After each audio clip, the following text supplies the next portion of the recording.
What does a day in the life at a podcast booking agency look like? I want to go over with you exactly what my day to day looks like between myself and our company, and really what we do as a podcast booking agency. And there's a couple of mixtures of it. So first and foremost, we have our public relations specialists. So these individuals, the way that it looks for them is they're given anywhere from 5 to 8 clients that they're going to be managing. And out of these 5 to 8 clients, some of them could be on a 2 show package per month where we have to book them on 2 interviews a month. Then we have to book them on 4 interviews a month, on 6 interviews a month. Maybe they're on our 50 show package where we're spreading out across the entire year. Maybe they're on the 50 show package and they want to book all 50 within the next 3 months. It's really going to vary from client to client depending on what the client is looking to do. So a big portion of it is we're researching out new podcasts. We're sending out pitches to the podcast hosts.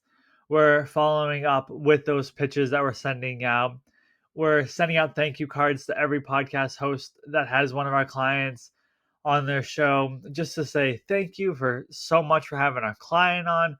We're just so grateful because we know without the podcast hosts, without podcasts, we would not be in business. If the host didn't ever accept our clients on, then our clients wouldn't get booked on podcasts. If they didn't get booked on podcasts, we wouldn't get paid as a company. And if we don't get paid as a company, we wouldn't be able to survive. So that's really what the team day to day looks like, is just managing the clients, managing the back and forth between the two of them, between the client themselves, between the podcast host, making sure that the host has everything that they need, making sure the client has everything that they need, and really just being that main point of contact in between.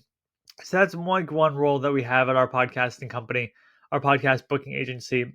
Then we have another team member. This could be considered your typical sales manager, your sales team member, where she's the one that's taking in all the calls, all the consultations, and really just talking to folks and just learning more about their story, learning more about their background. Can podcasting actually help you?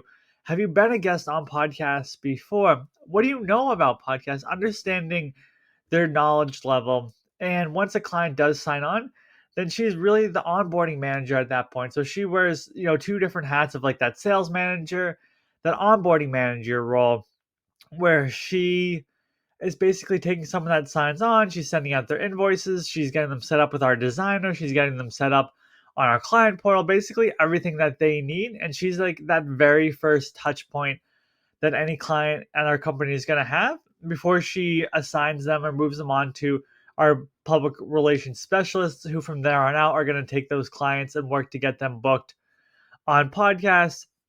So that's another role that we have. So her main job, again, is just handling all the sales aspect of it, handling getting clients set up. Then once the clients are set up, they get moved on to our public relations specialist team, where they're going to be handling the client for the duration of their time working with us.